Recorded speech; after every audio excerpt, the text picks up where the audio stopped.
Do you like my boot? This is my current situation.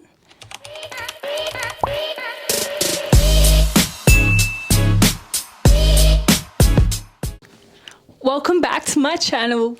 Thanks for being here, guys. I asked you guys to send through some questions on Instagram, so I'm going to answer them today. I think it's just a good way to catch up. I know I've been MIA on Instagram because I have been recovering from my injury, so I will go through all the questions that I got. I have a few questions that came through regarding my injury, recovery time. Am I going to compete anytime soon? When's the next show? Plans for the rest of the year. So I'm going to dive into these questions.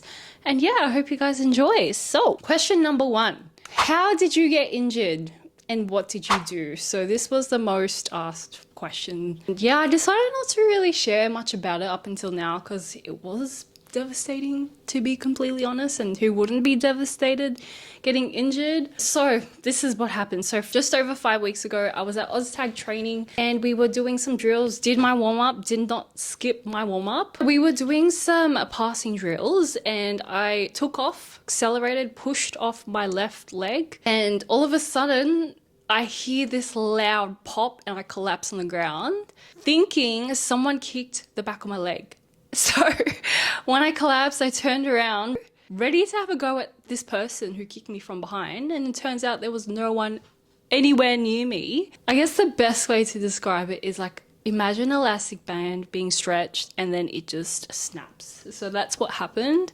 And yeah, so I ruptured my Achilles tendon. Yay for me. Could not walk from there. I knew it was quite bad, but the pain, it wasn't bad until I realized what happened, and then it was like it was a shock. 3 weeks post injury, I didn't mention this to anyone except for family, but I ended up getting surgery for my Achilles tendon. So I kept that on the down low. It wasn't something I wanted to share online on Instagram at that time. So lucky, so blessed to have a partner like Mark who took care of me. He's been doing the absolute most the last few weeks. So grateful that I had him in my corner. He had my back and he held it down for the both of us. So thank you, babe. And I'm also so grateful for all the people who checked in on me. A few people noticed that I wasn't as active on Instagram and they reached out, and it was so nice for them just to ask me how I'm going, how I am mentally. I really appreciate the people who continue to support me, not just for the wins, but also for, you know, the lows as well. So thank you. So now I am just over 2 weeks post surgery and slowly getting there each and every day. When I'm back at 100%, oh my goodness, y'all better watch out. Oh, there is no stopping me. I honestly, once my health is back to normal, once I'm able to train and push myself, like you thought I went hard last year with my 2 preps, just wait. So yeah, honestly, something switched on mentally in here. After this whole experience, oh my gosh, I'm gonna take everything to the next level. I'm gonna be the most strongest, fittest, fastest version of myself after this. But yeah, Achilles tendon rupture is next level. It's quite intense, and if anything, the pain post-surgery was actually worse than the injury itself. They actually gave me painkillers that didn't work. They had to give me stronger painkillers post-surgery. But yeah, I knocked out and didn't feel the pain at all after that point, so thank you. All right, next question. What is one thing you learned about yourself since your injury? This is such a good question. Okay, so one thing I learned, I tried my best to soldier on. And I know that I've got a good mindset, I've got a strong mindset, but there's also nothing wrong with feeling your feels. And I think I was trying my best to soldier on, and I was subconsciously not feeling my feels. And because of that, my emotions did bottle up, but I didn't realize it at the time until it was too late and I had my first meltdown. So that was fun. Because last year, doing 2 back-to-back shows, I learned to soldier on regardless of how I felt. So I guess I took that same mindset into this injury, which isn't a bad thing. Like, you do need to soldier on at times, but not to the point where you're ignoring your feelings or shutting them down. And yeah, because that's not gonna be good. So if you guys ever go through something challenging like this, allow yourself to feel your feels, or else you're going to explode just like me, okay? And we don't want that. And I guess just to add on to that, okay, yeah, I think this one's a good one for me anyway. I felt like a burden reaching out to people and telling them I wasn't in a good headspace. And you shouldn't ever have to feel like that. That was one thing that I learned about myself. It's so important to reach out if you are not in a good headspace. You will never be a burden to the right people. So that's something that I learned, and that just makes me so grateful to have the people around me. Next question. Okay. What's your training currently looking like around your injury? Since my injury, I've been training upper body twice a week, biceps and back one day, and then triceps and shoulders the other day. Post-surgery, I was not allowed to exercise for 2 weeks, even if it was upper body, not allowed. So that was quite depressing. But anyways, I'm back to my 2 upper body days. So with my lower body days, I've been doing at-home exercises with my booty bands and just trying to keep my muscles as activated as possible, trying to stimulate my lower body as much as possible, hold on to my gains as much as possible. Even with that, like, I do see a difference in muscle mass. So my left leg is smaller. It is skinnier than my right. My quad, I can see the difference between the left and right. Got a non-existent calf, so yeah, it looks like a toothpick right now. But muscle memory, it'll come back, even though it's kind of sad, but can't do anything about it. I know in time it'll come back, but it's just, yeah, it's sad because I work so hard to get where I am, but that's fine. If I can do it once, I can do it again. Today actually marks the first day of my fat loss phase. Because I haven't been active, I think it's time for a cut. So even though I'm still in the boot, I can only put 50% of my weight on it.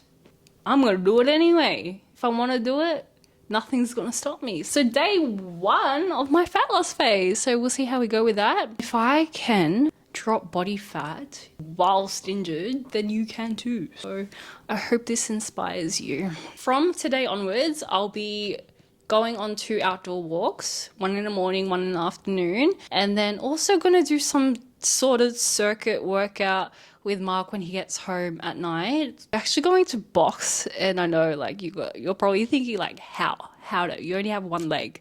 So I'm going to do it seated. So I'll be throwing punches on some hooks whilst I'm seated. So that'll be fun. A lot of push-ups, sit-ups, a lot of body weight stuff, doing what I can still to stay active.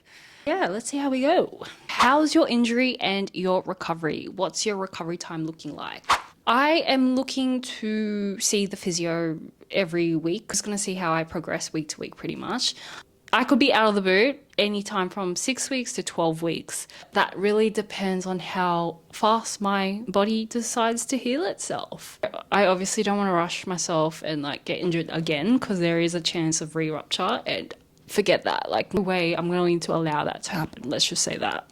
In terms of pain, there is no pain at all at this point. So happy days, no pain at all. At this point in time, I'm actually learning to walk again, which is crazy to be saying that. In terms of training lower body, we're looking at 3 months plus. It really hurts to say. In sports, it could look like anywhere from 6 months plus up to even a year. It really depends on how I progress. But honestly, no rush to get back into OzTag. That's more of just like a fun social thing, even though I'll probably miss it a lot. But no rush. I do want to prioritize bodybuilding over OzTag. How have you been mentally since your injury? Hope you're back on your feet soon. Thank you. Me too. I have my days. I have my character building days.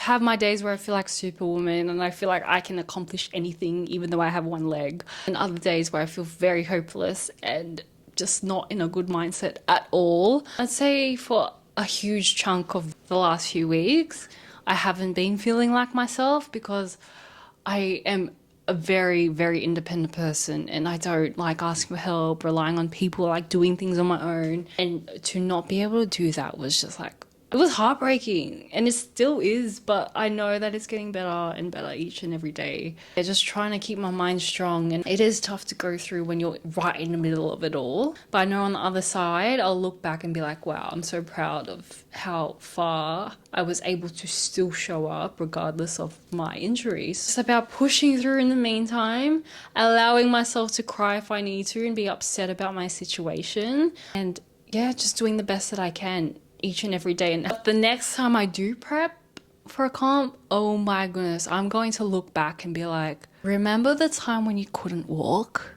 And that's just gonna motivate me to push myself to a whole new level. So I'm feeling fired up, ready to compete. But like, look, we just have to stay patient. Don't jump the gun, Darlene. Okay, what's your Nash? What would be fun if you guys could comment down below on this video and guess my nationality. Pause this video right now, actually, before I give it away. Write down what nationality, my background, you think I am, and let's see who gets it right. So I am a Filipino, born here, born in Sydney, Australia. And growing up, my mum always said that I was a bit of this, a bit of that. I always wondered why people would think that I'm not Filo. I get that quite often, people thinking that I'm not Filipino, a Filipina. So I don't know the exact percentages. I'm not even going to get into whatever other nationalities I have in my blood, because I don't want to get that wrong. If you guessed that right, congrats to you.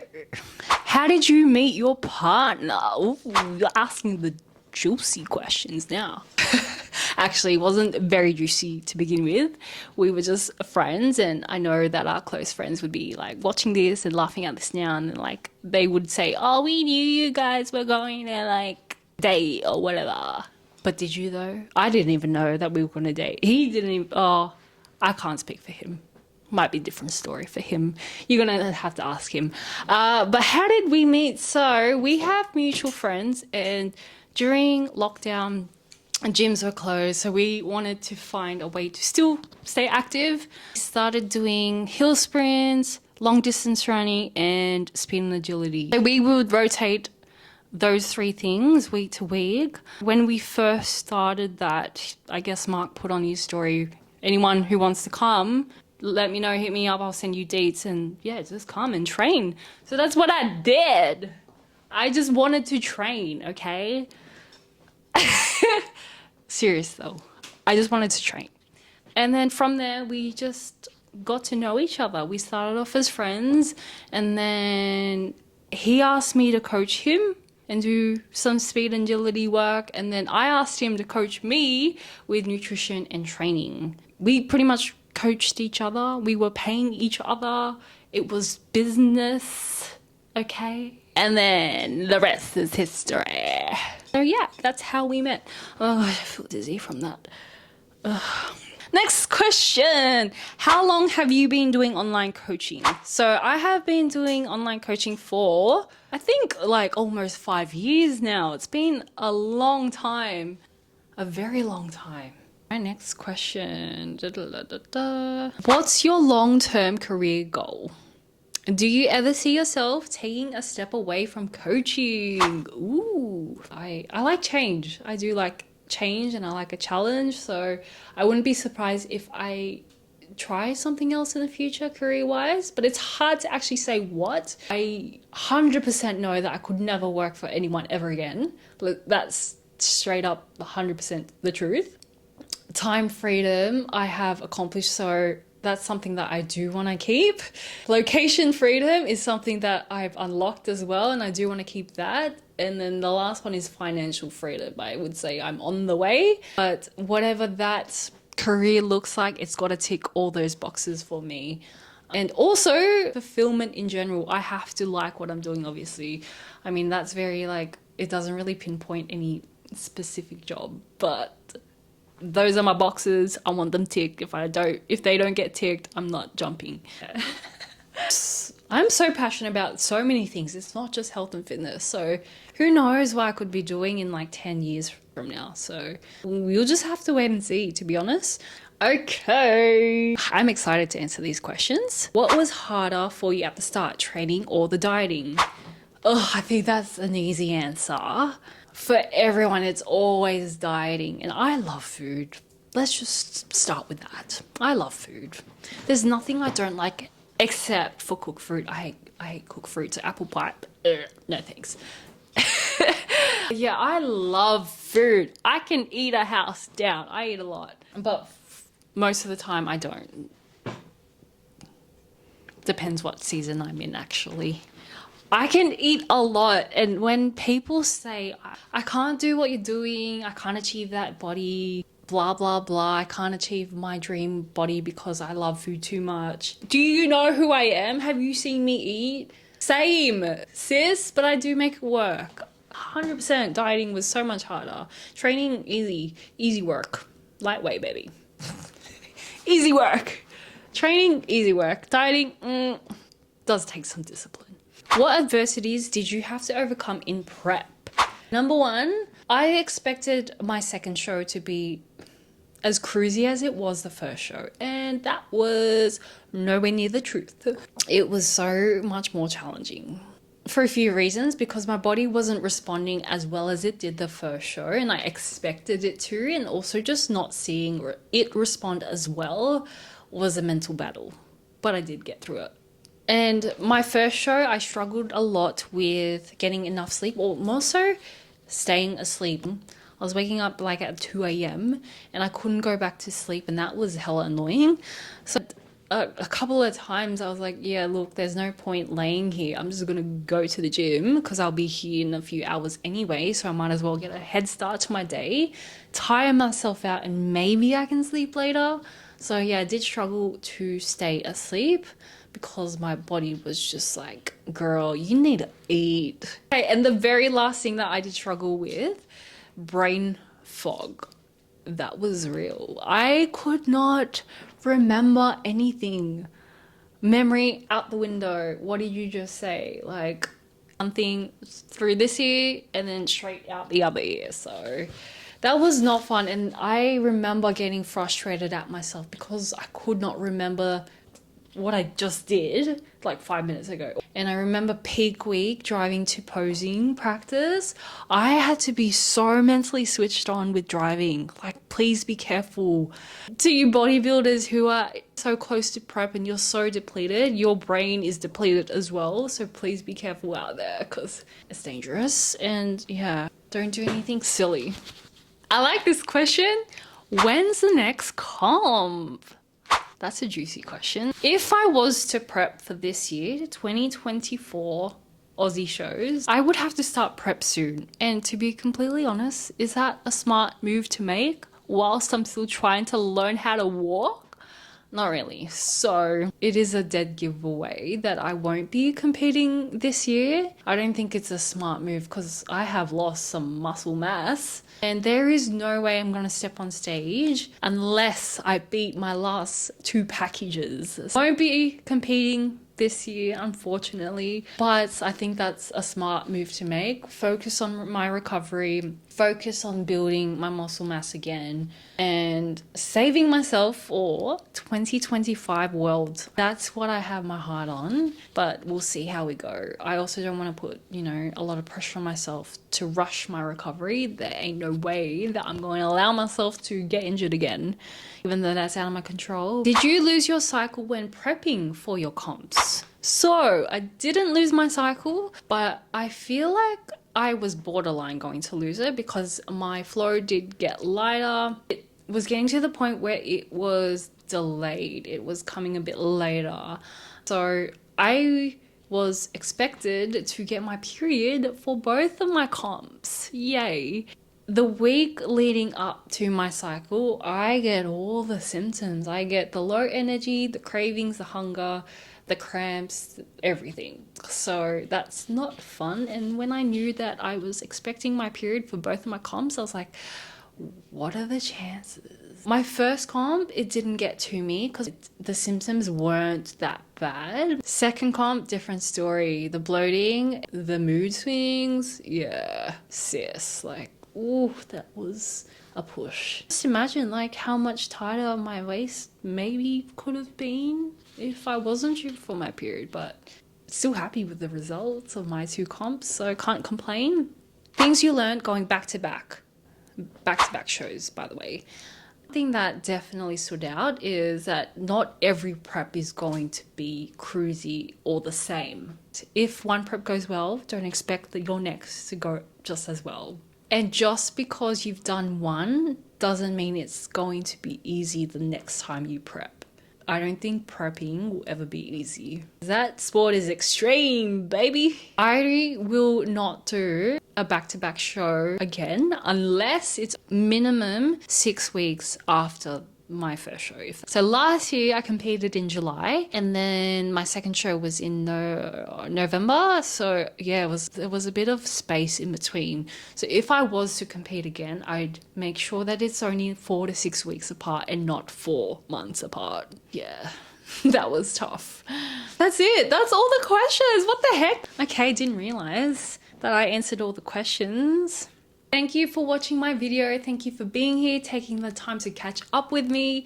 It means the world for you to support me, and not just like while I'm competing, but also while I'm injured. I'm determined to build my mental strength from here on out. I can't wait to see what's next for me. It's only up from here from now on. That's it. And if you are going through a rough time, a rough patch in your life right now, and you can't train at your usual capacity, stay patient with yourself, give yourself grace, and keep pushing forward. Day by day, you will get stronger. And before you know it, you'll be smashing PBs, and you'll become the highest, most best version of yourself. And I know that that is definitely going to happen for me, but I just have to stay patient. And I have to take my own advice, to be completely honest with you. I hope you enjoy this video. Like this video, comment, share, subscribe, do all the things that people do on YouTube. And I can't wait to catch up again. Your support means the world to me. So thank you for being here. And yeah, I hope you enjoy the rest of your day, whatever you're doing. Peace.